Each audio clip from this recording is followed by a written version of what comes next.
While PHISGOC is touting the swift response to logistical problems raised by foreign athletes, Senate President Tito Sotto is raising his eyebrows because according to him, we're being too hospitable. Marian Enriquez has the details.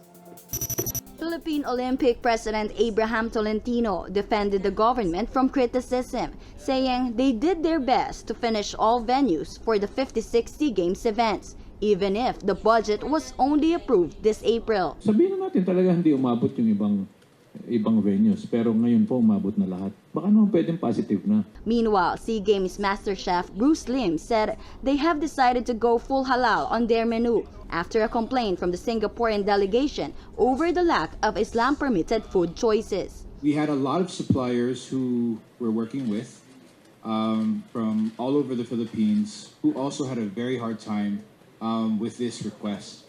He said athletes who prefer pork may look for restaurants outside the venue. But Senate President Tito Sotto is unhappy about all these adjustments. He says the Philippines is showing excessive hospitality towards foreign athletes. Reklamo kayo hindi niyo gusto, sorry. O pagdating gawin niyo pagdating sa kung ano sa tingin niyo hindi namin tamang ginagawa. Pagdating sa host country, pag kayo naman ang host, gawin niyo rin. The lawmaker urged Filipinos to just ignore complaints from foreign athletes. Sotto says we should just focus on supporting our own contenders. Ano ba gusto natin? Maging champions o maging mga GRO, i-encourage natin ang mga athletes natin na manalo ng gold. Pag napakinggan yung mga reklamo ng kung sino-sino.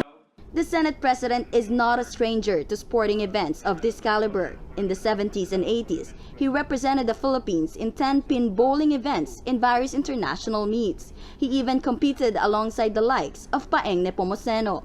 Sotto says he personally experienced receiving lukewarm treatment from foreign host nations. Pangit ang pagkain, konti pa. Malamig.